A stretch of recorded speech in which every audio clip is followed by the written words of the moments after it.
Hi, my name is Jennifer Gibbs. I am an MSW student with the School of Social Work. And I am Jesse Robertson, also an MSW student with the School of Social Work. And we are doing our project presentation on Curtis Bay. We joined forces because that's actually my internship placement, and Jesse's very passionate about environmentalism. And those two components come together to create our analysis that we worked really hard on, and we've definitely learned a lot from. So we hope you enjoy this and you learn a lot. So the Baybrook area includes Curtis Bay, Brooklyn, Hawkins Point, and the Fairfield area, and it's located on an isolated peninsula. I think that's a huge part of what made it, honestly, like easier to take advantage of. Just the geographic location. So it was the Pataska River that really just like put it off to the area. So in a weird way, it made it more powerful in that it was like a port city in a way. But at the same time, this opened it up to a lot of manipulative policies geared towards making money and not towards protecting the local populations. Before that, it all started out as farmland. And in 1856, the Light Street Bridge was constructed, which connected Baybrook to Baltimore, which created a lot of opportunity and connected it to a lot of resources That in Baltimore. bridge is absolutely terrifying to this day. I drive over it every day from my internship placement, which is actually at Ben Franklin High School, which is basically the best internship placement ever. I love it there. But the bridge literally sags as I drive my car over it, and I just start safety planning about how to survive if my car doesn't make it, because it sags and it's just there's not actual road holding it up. It's just like this little like plasticky like, does Baltimore even care if I make it out of my internship alive? So yeah, in case anybody needs any proof that bridge is terrifying, it really is. I've almost died so many times on that bridge.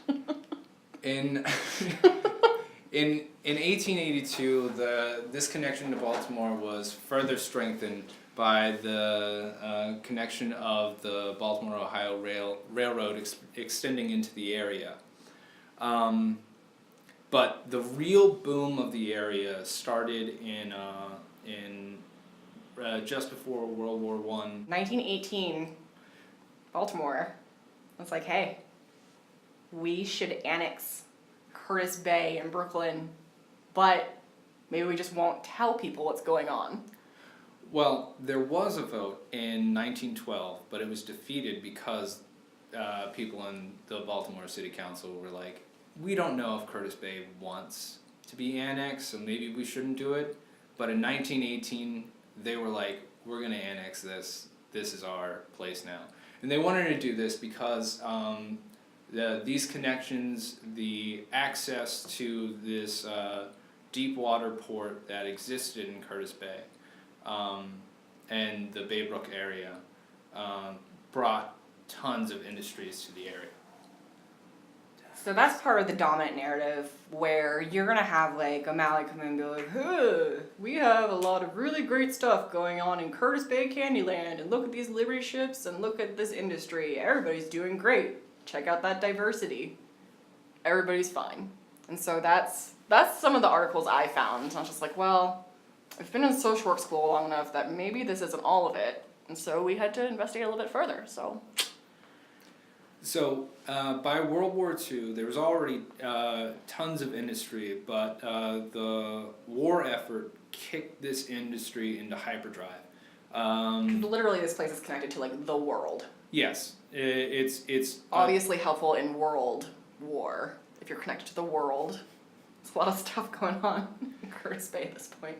In the Baybrook area, around 47,000 people were employed, and over the during World War II, they made about 384 of these Liberty ships. Development, and because of this labor going on, development boomed in the area as well. As we mentioned, there was a lot of development in 1943. And a lot of this happened in the little-known Fairfield area.